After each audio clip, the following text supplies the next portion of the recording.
പക്ഷേ ഒന്നും ഫലത്തിലെത്താതെ വണ്ണം ഓരോ ദിവസം കഴിയുന്തോറും കേൾക്കുന്ന വാർത്തകൾ വളരെ ദാരുണമായ വാർത്തകളാണ്. ആർക്കും കൺട്രോൾ ചെയ്യാൻ കഴിയാത്ത വിധത്തിലേക്ക് ഈ അവസ്ഥ മാറിപ്പോവുകയാണ്.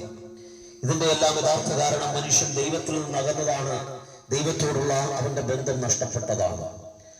ഈ വിഷയത്തിനൊക്കെ പരിഹാരം ഒറ്റ മാർഗമേ ഉള്ളൂ. ഏക സത്യ നിത്യ ദൈവമായ ക്രിസ്തുവിനെ അറിയുക, ക്രിസ്തുവിന് വേണ്ടി ജീവിതത്തെ സമർപ്പിക്കുക, ദൈവത്തെ സന്നിധിയിലേക്ക് ജനം മടങ്ങി വരിക. അല്പസമയം ഈ വിപത്ത് വരുത്തി വെക്കുന്ന മാരകമായ അനുഭവങ്ങളെ കുറിച്ചും ഇതിൽ നിന്ന് പുറത്തു വരുവാൻ ദൈവം ഒരുക്കിയിട്ടുള്ള ഏക സത്യ നിത്യ ദൈവമായ യേശു ക്രിസ്തുവിന്റെ സനാതനമായ സത്യ സുവിശേഷത്തെ കുറിച്ചും ദേശത്തോട് ഒരു ലഘു സന്ദേശം അറിയിക്കുവാൻ ഞങ്ങൾ ആഗ്രഹിക്കുന്നു. ഈ സന്ദേശം ഇവിടെ അറിയിക്കുന്നത് പ്രിയ വിൽഫ്രഡ് മിഖായേൽ കർത്തൃദാസനാണ്. കർത്തൃദാസനെ സ്നേഹത്തോടെ ഇങ്ങോട്ട് ക്ഷണിക്കുന്നു. അധ്വാനിക്കുന്നവരും ഭാരം ചുമക്കുന്നവരായുള്ളവരെ, നിങ്ങൾ എൻ്റെ അടുക്കൽ വരുവിൻ, ഞാൻ നിങ്ങളെ ആശ്വസിപ്പിക്കുന്നു അല്ല ചെയ്ത അഖില ലോക രക്ഷിതാവായ യേശുക്രിസ്തുവിന്റെ നാമത്തിൽ ഈ ദേശനിവാസികളോട് നിങ്ങളുടെ സ്നേഹവന്ദനത്തെ അറിയിക്കുന്നു. ഇവിടെ എനിക്ക് മുമ്പ് പ്രസ്താവിച്ചതുപോലെ ഈ കാലഘട്ടത്തെ നാം ചിന്തിച്ചു നോക്കിയാൽ കഴിഞ്ഞ കാലഘട്ടത്തിൽ ഒന്നും കാണാത്ത രീതിയിലുള്ള വികാസങ്ങൾ നമ്മുടെ കേരള മണ്ണിനെ മൂടിക്കൊടുക്കുന്ന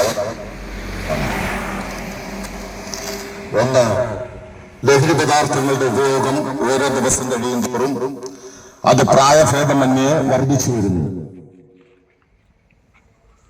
അതുമൂലമുണ്ടാകുന്ന കുറ്റകൃത്യങ്ങളുടെ അളവുകൾ അതും ഓരോ ദിവസവും വർദ്ധിച്ചു വരുന്നു. പീഡന കേസുകൾ വർദ്ധിച്ചു വരുന്നു.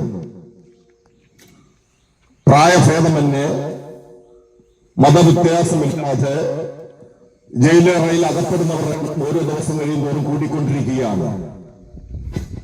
ഇന്നലെ ലഭിച്ച ഒരു കുറിപ്പും പ്രകാരം കേരളത്തിൽ മൊത്തത്തിൽ 560 വൃദ്ധസദനങ്ങൾ, ഔദ്യോഗിക കണക്കല്ല, ഒരു ഏകദേശ രൂപം പറഞ്ഞിരിക്കുന്നത് 560ഓളം വൃദ്ധസദനങ്ങൾ ഉണ്ടെന്ന്. എന്ന് വെച്ചാൽ ആറ്റിലേറ്റ് വളർത്തിയ തലമുറകൾക്ക് തങ്ങളുടെ കുഞ്ഞുങ്ങളെ, തങ്ങളുടെ മാതാപിതാക്കളെ പരിചരിക്കാൻ കഴിയാതെ വണ്ണം വൃദ്ധസദനങ്ങളിൽ തള്ളിയിട്ടിരിക്കുന്ന വാർത്ത, അത് 20,000-ലധികമാണ് ആ എണ്ണം പറയുന്നത്. സ്നേഹബന്ധത്തിന്റെ ആഴം തിരിച്ചറിയാൻ സാധിക്കുന്നില്ല. മുമ്പ് പ്രസ്താവിച്ചുള്ള ആറ്റുനോറ്റ് വളർത്തിയ കുഞ്ഞുങ്ങളുടെ കൈകൊണ്ട് ഒരു ഗ്ലാസ് വെള്ളം വാങ്ങി കുടിക്കുവാൻ ഭാഗ്യമില്ലാത്ത മാതാപിതാക്കളുടെ കാലഘട്ടമായി നമ്മുടെ കേരളം മാറിക്കൊണ്ടിരിക്കുകയാണ്. കൈ വളരുന്നുണ്ടോ കാൽ വളരുന്നുണ്ടോ എന്ന് നോക്കി തലയിൽ വെച്ച തേനരിക്കും, ഭൂമിയിൽ വെച്ച തറയിൽ വെച്ച ഉറുമ്പരിക്കുമെന്ന രീതിയിൽ വളർത്തിക്കൊണ്ടുള്ള കുഞ്ഞുങ്ങളുടെ കൈകൊണ്ട് മരണം ആസ്വദിക്കുവാൻ വിധിക്കപ്പെട്ട മാതാപിതാക്കളുടെ കഴിഞ്ഞ ദിവസം മലയാള മനോരമയിൽ വന്നത് ഓൺലൈൻ വാർത്ത ഇങ്ങനെയാണ്. തന്റെ മാതാവിന്റെയും പിതാവിന്റെയും കൂടെ കിടന്ന കുഞ്ഞിനെ പിതാവ് തന്നെ എടുത്ത് ടെറസിൽ കൊണ്ടുപോയി പീഡനത്തിന് വിധേയമാക്കി കൊച്ചു ഉണർന്നപ്പോൾ വാട്ടർ ടാങ്കിലേക്ക്, അത് കേരളത്തിലെ അല്ല, കേരളത്തിൽ തൊട്ടടുത്തുള്ള സംസ്ഥാനത്തെ വാർത്തയാണ്. ഒരു പിതാവ് പോലും തന്റെ കുഞ്ഞിനെ കാമക്കണ്ണുകളുകൊണ്ട് നോക്കുന്ന ഒരു കാലഘട്ടത്തിലേക്ക് എത്തിയെങ്കിൽ മറ്റുള്ളവർ കാര്യം പറയേണ്ടതായിട്ടുണ്ടോ? മനുഷ്യൻ ധാർമ്മികമായി അധംപതിച്ച ഒരു കാലഘട്ടം കേരള മണ്ണിൽ ഇതിനു മുമ്പ് ഉണ്ടോ എന്ന് ചോദിച്ചാൽ ഇല്ല എന്ന് തന്നെ നമുക്ക് മറുപടി പറയേണ്ടി വരും. അത്രമാത്രം ധാർമ്മികമായി അധംപതിച്ച ഒരു കാലഘട്ടത്തിലേക്ക് നമുക്ക് കടന്നു പോവുകയാണ്. ബന്ധങ്ങളുടെ മൂല്യങ്ങൾ തിരിച്ചറിയുവാൻ സാധിക്കുന്നില്ല. മാതാപിതാക്കളെ ബഹുമാനിക്കുവാനോ അനുസരിക്കുവാനോ കഴിയാത്ത ഒരു തലമുറ നമ്മുടെ കേരള മണ്ണിൽ വളർന്നുകൊണ്ടിരിക്കുന്നു. ബന്ധങ്ങളുടെ മൂല്യങ്ങളെ തിരിച്ചറിയുന്നില്ല. എന്തിന്? കാമുകന്റെ കൂടെ ഓടിപ്പോകാൻ, താൻ എന്ത് പ്രസവിച്ച കുഞ്ഞിനെ കൊലപ്പെടുത്തുവാനും വലിച്ചെറിയുവാനും ഉപേക്ഷിക്കുവാനും ഒന്നും മടിയില്ലെന്ന മാതാക്കന്മാരുടെ കാലഘട്ടമായിരിക്കൊണ്ടിരിക്കുകയല്ലേ? ഈ വാർത്തകളൊക്കെ അല്ലേ നമ്മൾ ഓരോ ദിവസം കഴിയുമ്പോഴും കേട്ടുകൊണ്ടിരിക്കുന്നത്? എന്താണ് ഇതിന് പരിഹാരമാർഗം? കൊലപാതക അനുമതി വർദ്ധിച്ചു വരുന്നു. ദൈവ സ്വഭാവം പ്രകടമാക്കേണ്ട മനുഷ്യൻ ദൈവ സ്വഭാവത്തെ ഉപേക്ഷിച്ച് പാപ സ്വഭാവത്തിന് മാത്രം മുതലാകുന്ന കാലഘട്ടത്തിൽ എത്തിക്കൊണ്ടിരിക്കുകയാണ്.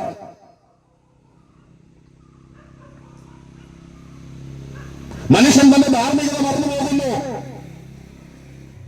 ഗുരുക്കന്മാരെ ബഹുമാനിക്കണം, മാതാപിതാക്കളെ ബഹുമാനിക്കണമെന്ന് എല്ലാ മതങ്ങളും നമ്മളെ പഠിപ്പിക്കുമ്പോൾ അതിൽ നിന്നെല്ലാം ഏറെ പുറകോട്ട് പോയിരിക്കുന്ന കാലഘട്ടത്തിലേക്ക് നാം എത്തിയിരിക്കുകയാണ്.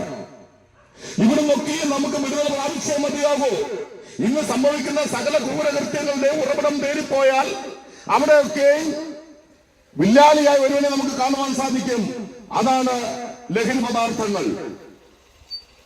അത് ഉപയോഗിക്കുന്നത് മൂലം തന്റെ സ്വബോധം നഷ്ടപ്പെട്ടിട്ട് താൻ ചെയ്യുന്ന കാര്യങ്ങളെ കുറിച്ച് ഒരു ബോധവുമില്ലാതെ എന്നാൽ ലഹരി വിട്ടു കഴിയുമ്പോൾ താൻ നിലവിളിക്കുന്ന മാനസാന്തരപ്പെടുന്ന വാർത്തകൾ നമുക്ക് കേൾക്കുവാൻ സാധിക്കുന്നുണ്ട്. ഇത് എന്തുകൊണ്ട് ഇങ്ങനെ സംഭവിക്കുന്നു? നല്ല സാഹചര്യത്തിൽ വളരാത്തത് കൊണ്ടാണോ? അല്ല. നല്ല കുടുംബങ്ങളിൽ പിറക്കാത്തത് കൊണ്ടാണോ? അല്ല. നല്ല വിദ്യാഭ്യാസം ലഭിക്കാത്തത് കൊണ്ടാണോ? അല്ല. അങ്ങനെയെങ്കിൽ കഴിഞ്ഞ ദിവസം ഒക്കെ അറിയാമല്ലോ, കോളേജിൽ നിന്നാണ് കഞ്ചാവ് പിടിക്കപ്പെട്ടത്. അത് ഉപയോഗിച്ചാൽ എന്ത് സംഭവിക്കുമെന്ന് സാധാരണ ഒരു മനുഷ്യനേക്കാൾ അറിവുള്ളവരാണ് ഈ കുഞ്ഞുങ്ങൾ.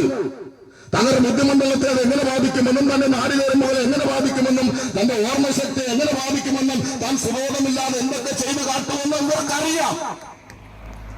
അപ്പോൾ വിദ്യാഭ്യാസത്തിന് കുറവല്ല, നല്ല കുടുംബത്തിൽ ജനിക്കാത്തത് കൊണ്ടല്ല, നല്ല മാതാപിതാക്കളെ ലഭിക്കാത്തത് കൊണ്ടല്ല.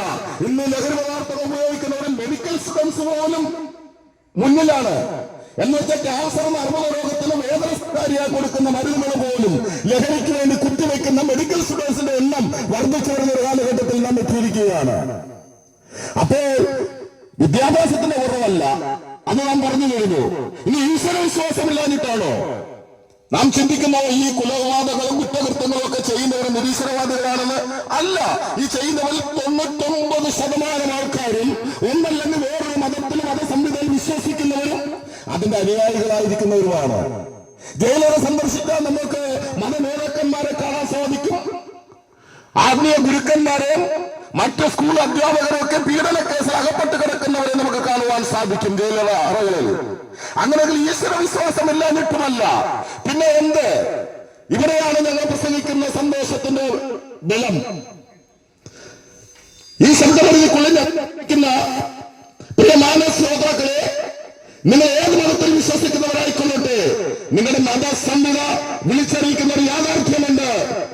മനുഷ്യൻ നന്മ ചെയ്യണമെന്ന് ആഗ്രഹിക്കുന്നുവെങ്കിലും അവനെ കൊണ്ട് നന്മ ജയിക്കാതെ തിന്മ ജയിക്കുന്നൊരു തിന്മ ശക്തി പ്രപഞ്ചത്തിൽ വാഴുന്നുണ്ട്. ഒരധർമ്മത്തിന്റെ ശക്തി പ്രപഞ്ചത്തിൽ വാഴുന്നുണ്ട്. അത് സത്യമാണ്. അതെല്ലാ മതങ്ങളും പഠിപ്പിക്കുന്നതാണ്. കാലാകാലങ്ങൾ അധർമ്മത്തിന് എതിരെ പോരാടാൻ പല അവതാരങ്ങളും ജനിച്ചതായിട്ട് പല മതങ്ങളും പഠിപ്പിക്കുന്നുണ്ട്. പക്ഷേ ഇതെല്ലാം ഉണ്ടായിട്ടും മനുഷ്യന്റെ സ്വഭാവത്തിന് മാത്രം മാറ്റം വരുന്നില്ല. ഇവിടെയാണ് ഞങ്ങൾ പ്രസംഗിക്കുന്ന യേശുക്രിസ്തുവിന്റെ സനാതന സുവിശേഷത്തിന്റെ പ്രാധാന്യത വർദ്ധിച്ചു വരുന്നത്. അങ്ങനെയെങ്കിൽ ഈ ഇരുളിന്റെ ശക്തി മനുഷ്യനെ സ്വാധീനിക്കുന്നു. എന്തുകൊണ്ട്?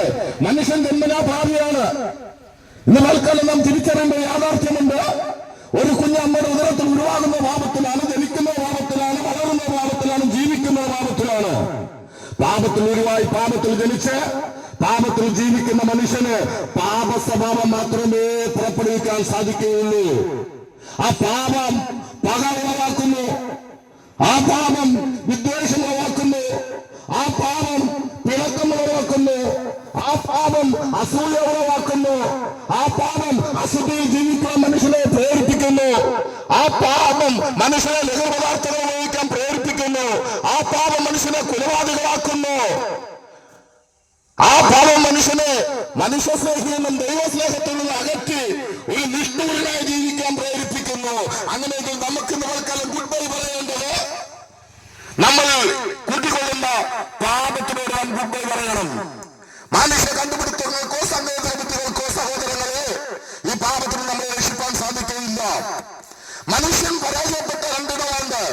ഒന്ന്, മാനവത്തിന്റെ നീക്കുപോക്ക് മനുഷ്യന്റെ സാങ്കേതിക വിദ്യകൾ കൊണ്ട് പരിഹാരം കാണുവാൻ സാധിക്കുന്നില്ല.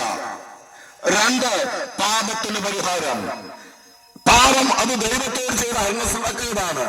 അപ്പൊ ദൈവത്തോട് ചെയ്ത അംഗസംഖ്യന് ദൈവത്തിന് മാത്രമേ പാപത്തിന് പരിഹാരം കാണുവാൻ സാധിക്കുകയുള്ളൂ. അങ്ങനെ പാപത്തിന് ദൈവം വെച്ചിരിക്കുന്ന ശിക്ഷ, പാപം ചെയ്ത ദേഹം മരിക്കണം. പാപത്തിന്റെ ശമ്പളം മരണമത്രേ. അതിൽ പ്രസംഗിക്കുന്ന ഞാനായാലും നമ്മുടെ കേരളത്തിന്റെ ഭരണകർത്താക്കളായാലും ഈ ഭൂമിയെ ഞെട്ടിവിറപ്പിക്കുന്ന ഏത് ഭരണകർത്താക്കളായാലും വിപ്ലവ നേതാക്കന്മാരായാലും അവർ പാപം ചെയ്താൽ അവർക്ക് ആ പാപത്തിന് ഒരു ശമ്പളം വെച്ചിട്ടുണ്ട്, ഒരു പ്രതിഫലം വെച്ചിട്ടുണ്ട്. അതിന്റെ പ്രതിഫലം മരണമാണ്. അങ്ങനെയെങ്കിൽ ഇന്ന് പാൽക്കാലം ആ മരണത്തിലേക്ക് സഞ്ചരിച്ചു കൊണ്ടിരിക്കുന്ന, യാത്രയിൽ കൊണ്ടിരിക്കുന്ന എണ്ണം 1, 2, 3, 100 ഒന്നുമല്ല, ശതകോടിക്കണക്കിന് ആളുകൾ ഈ മരണത്തിലേക്ക് അനുദിനം യാത്ര ചെയ്തുകൊണ്ടിരിക്കുകയാണ്. അവിടെയാണ് കാലത്തിന്റെ തികവയിൽ തന്റെ രൂപത്തിലും സാദൃശ്യവും സൃഷ്ടിച്ച മനുഷ്യനെ രക്ഷിപ്പാൻ, ഒന്നുകൂടെ പറഞ്ഞാൽ മരണത്തിന് കീഴ്പ്പെട്ട് മരണത്തിന്റെ പാപത്തിന്റെ ശമ്പളമായ മരണമെന്ന പ്രതിഫലം വാങ്ങി അധമപാതാളത്തിലേക്ക് പതിക്കപ്പെട്ടുകൊണ്ടിരുന്ന മാനവരക്ഷയെ രക്ഷിക്കുവാൻ ദൈവം തന്നെ പദ്ധതിയിട്ടു. എന്തെന്നറിയാമോ? ദൈവം മനുഷ്യനായി ഭൂമിയിൽ പിറന്നു എന്ന് പറഞ്ഞാൽ അത് മറ്റുള്ളവർക്ക് മനസ്സിലാകത്തില്ല. ഇന്ന് തൽക്കാലം മനുഷ്യർ കാണുന്ന അത്ഭുതങ്ങൾ എന്ന് പറഞ്ഞാൽ മനുഷ്യൻ ചൊവ്വയിൽ പോയി, മനുഷ്യൻ ചന്ദ്രനിൽ പോയി, മനുഷ്യൻ അടുത്ത് ബുധനിൽ പോയി എന്ന് പറഞ്ഞാൽ മനുഷ്യന് വലിയ അത്ഭുതമായി തോന്നും. ഇന്ന് തൽക്കാലം ഞങ്ങളൊരു കാര്യം പറയട്ടെ, ഞങ്ങൾ പറയുന്നു ഞങ്ങളുടെ ജീവിതത്തിൽ അത്ഭുതമായി ഞങ്ങൾ കാണുന്നത് വിശുദ്ധിയിൽ ഭയങ്കരനായ ദൈവം അശുദ്ധി നിറഞ്ഞ ഭൂമിയിലേക്ക് ജഡാവതാരം എടുത്ത് വന്നു എന്നുള്ളതാണ്. എന്തിന് ജഡാവതാരം എടുത്ത് വന്നെന്നറിയാമോ? അത് മനുഷ്യനായി ജീവിച്ചിട്ട് മനുഷ്യനെ പറഞ്ഞ് മനസ്സിലാക്കി ദൈവമാരെന്നും ദൈവസ്നേഹം എന്തെന്നും ദൈവസ്നേഹത്തിന്റെ പരിണഫലം എന്തെന്നും പാപത്തിന്റെ ഭരണഫലം എന്തെന്നും ആ വിശുദ്ധിയിൽ ഭയങ്കരനായ ദൈവം മനുഷ്യനുമായി കൂട്ടായ്മ ആചരിപ്പാൻ ആഗ്രഹിക്കുന്നുവെന്നും ഈ ഭൂമിയിലെ വാസം കൊണ്ട് മനുഷ്യന്റെ വാസം തീരുന്നില്ല, ഇതിനുശേഷം ആ മനുഷ്യന്റെ വാസം തുടരുകയാണ്.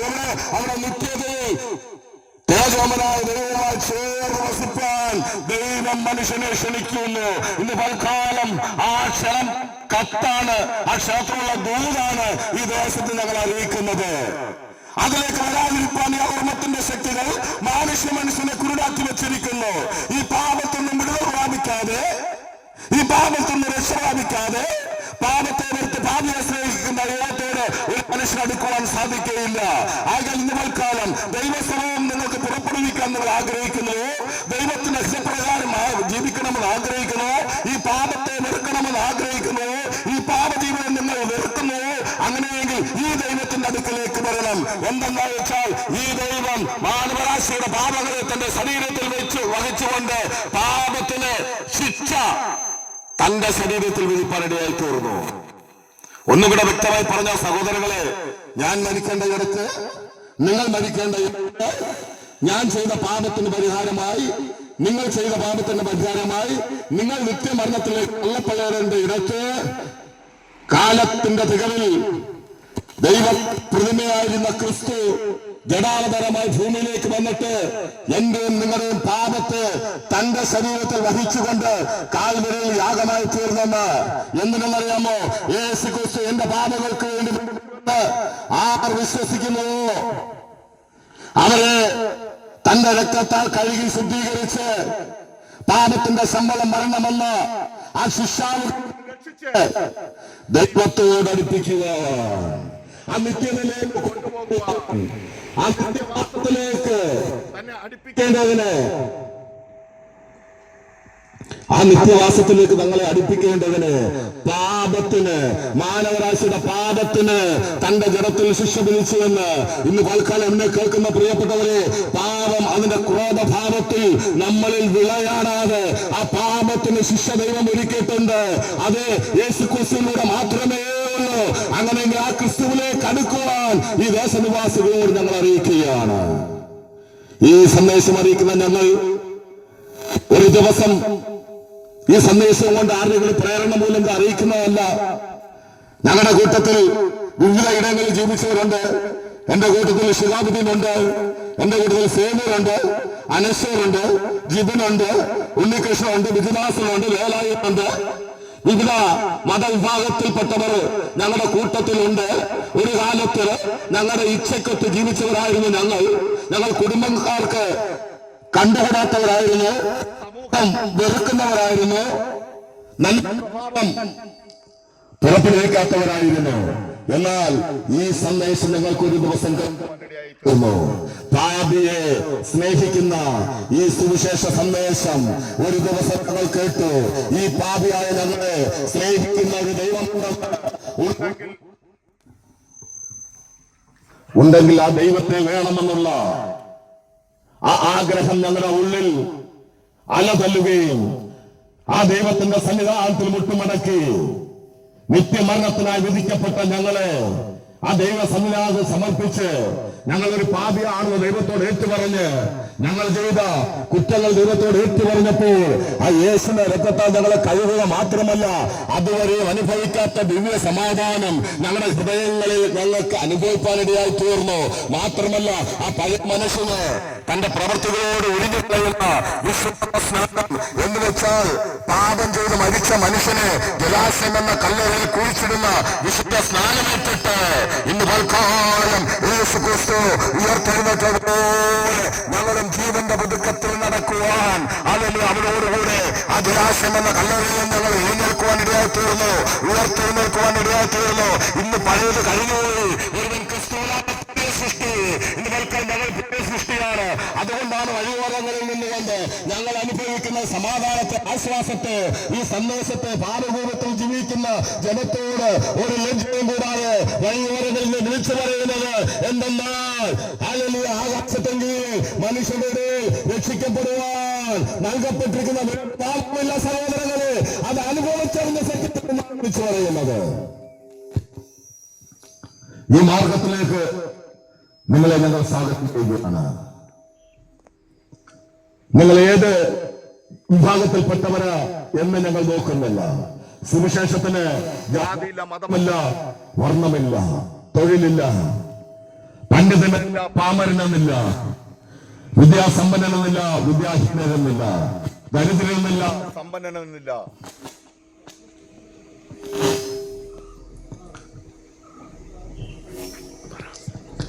നിങ്ങളെ ഈ സുവിശേഷത്തിലേക്ക് ഞങ്ങൾ സ്വാഗതം ചെയ്യുകയാണ്. ഒരിക്കൽ കൂടെ ഉറപ്പിച്ച് ഞങ്ങൾ പറയുന്നു, ഞങ്ങളെ രക്ഷിച്ച യേശു, നിങ്ങളെ രക്ഷിപ്പാൻ അവൻ സർവശക്തനായ ദൈവം. ഈ സന്ദേശത്തിന്റെ മുന്നിൽ നിങ്ങളെ തന്നെ സമർപ്പിക്കാമോ? ഞങ്ങൾ നിങ്ങൾക്ക് വേണ്ടി പ്രാർത്ഥിക്കാൻ പോകുകയാണ്. നിങ്ങൾ ഏത് വിഭാഗത്തിൽപ്പെട്ടവരായിക്കൊള്ളട്ടെ, യേശു ക്രിസ്തു യാഗമായി തീർന്നത് പ്രത്യേക ഒരു വിഭാഗത്തിനു വേണ്ടിയല്ല. യേശു ക്രിസ്തു യാഗമായി തീർന്നത് മാനവരാശിക്ക് വേണ്ടിയാണ്. ഇന്ന് പൽക്കാല സമാധാനം എന്തെന്നില്ല. നിങ്ങളുടെ കുടുംബത്തിൽ ആരെങ്കിലും ലഹരിക്ക് അടിമപ്പെട്ട് കിടക്കുന്നുണ്ടോ? ഇന്ന് പൽക്കാലം അവരുടെ ജീവിതത്തെ മാറ്റിമറിക്കുവാൻ ഞങ്ങൾ പ്രസംഗിക്കുന്ന യേശുവിന് സാധിക്കും. നിങ്ങൾ സമാധാനമില്ലാത്തവരാണോ? ഇവരുടെ രോഗങ്ങളിൽ ഭാരപ്പെടുന്നുവോ? ആത്മഹത്യയെ കുറിച്ച് ചിന്തിക്കുന്നവരാണോ? നിങ്ങൾ എന്തിന് ആത്മഹത്യ ചെയ്യണം? നിങ്ങളെ രക്ഷിക്കുന്ന ഒരു ദൈവമുണ്ട്, അവന്റെ അടുക്കലേക്ക് വരിക. ഇവിടെ ഞങ്ങളുടെ മെസ്സേജിന് ഞങ്ങൾ കൺക്ലൂഷൻ ചെയ്യാൻ പോവുകയാണ്. നിങ്ങൾ ഇരിക്കുന്ന ഇടത്തു നിന്ന് എഴുന്നേൽക്കാമോ? ഞങ്ങൾ നിങ്ങൾക്ക് വേണ്ടി പ്രാർത്ഥിക്കാൻ പോവുകയാണ്. കേൾക്കപ്പെട്ട സന്ദേശത്തിനാകെ നമ്മളെ തന്നെ സമർപ്പണത്തോടെ പ്രാർത്ഥിക്കാം. ദൈവമേ, കരുണയുള്ള കർത്താവേ, അങ്ങയുടെ ബലമുള്ള കരങ്ങളിൽ ഈ ദേശത്തെ ഞങ്ങൾ ഫലമേൽപ്പിച്ച് പ്രാർത്ഥിക്കുന്നു. മാറ്റമില്ലാത്ത സത്യസുവിശേഷം ഈ ദേശത്തോട് വിളിച്ചറിയിക്കുവാൻ സ്വർഗം കർത്തൃഭൃത്യനെ സഹായിച്ചല്ലോ. കേൾക്കപ്പെട്ട വചനം ഹൃദയങ്ങൾക്കകത്ത് ക്രിയ ചെയ്യുവാൻ, ക്രിസ്തുവിന് വേണ്ടി സമർപ്പിക്കുവാൻ, പാപവും പാപവഴികളും വിട്ടൊഴിഞ്ഞ് ക്രിസ്തുവിന്റെ സ്നേഹത്തിന്റെ ആഴത്തിലേക്ക് കടന്നു വരുവാൻ, കാൽവരി ക്രൂശിൽ ക്രിസ്തു നമുക്ക് വേണ്ടി ചെയ്ത ആ മഹായാഗത്തിൽ വിശ്വസിക്കുവാൻ, ക്രിസ്തുവിലൂടെയുള്ള ജീവരക്ഷ എന്തെന്ന് തിരിച്ചറിഞ്ഞ, ആത്മരക്ഷ എന്തെന്ന് തിരിച്ചറിഞ്ഞ ക്രിസ്തുവിനോട് കൂടെ നടക്കുവാൻ തക്കവണ്ണം ഈ ജനത്തെ അവിടുന്ന് സഹായിക്കുമാറാകണമെന്ന് പ്രാർത്ഥിക്കുന്നു. മദ്യപാനാസക്തിയിൽ, ലഹരി മരുന്നിന്റെ ഉപയോഗത്തിൽ, ആത്മഹത്യാ പ്രവണതകളിൽ, കുടുംബ പ്രശ്നങ്ങളിൽ, രോഗാതുരമായ വിഷയങ്ങളിൽ ഭാരപ്പെടുന്ന ആരെങ്കിലും ഉണ്ടെങ്കിൽ അപ്പാ, ഞങ്ങൾ ഇവിടെ പ്രസംഗിച്ച സത്യസുവിശേഷത്തിന്റെ വചനം ഹൃദയങ്ങളിൽ ക്രിയ ചെയ്യട്ടെ. അത് ശരീരങ്ങളിൽ സൗഖ്യമായി, വിടുതലായി, മനസ്സിനാശ്വാസമായി, കുടുംബങ്ങൾക്ക് സമാധാനമായി, വ്യക്തികൾക്ക് വിടുതലായി ഇന്ന് പകൽ അത് വെളിപ്പെടണമെന്ന് ഞങ്ങൾ അങ്ങയോട് പ്രാർത്ഥിക്കുന്നു. ദൈവകരങ്ങൾ ഫലമേൽപ്പിക്കുന്നു. ഈ ദേശത്തെയും ദേശനിവാസികളും ഒരിക്കൽ കൂടി തൃക്കരങ്ങളിൽ ഏൽപ്പിച്ച് ഞങ്ങൾ അനുഗ്രഹിച്ച് പ്രാർത്ഥിക്കുന്നു. അനുഗ്രഹമായി തീരട്ടെ യേശു ക്രിസ്തുവിൻ നാമത്തിൽ തന്നെ, ആമേൻ. യേശു ക്രിസ്തു പാപികളെ രക്ഷിക്കുന്നു.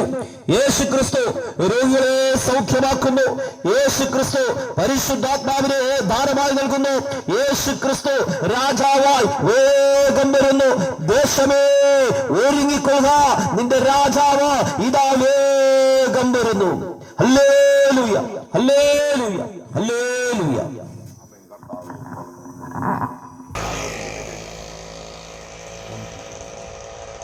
ഒരു ദിവസം മറ്റൊരു ദിവസം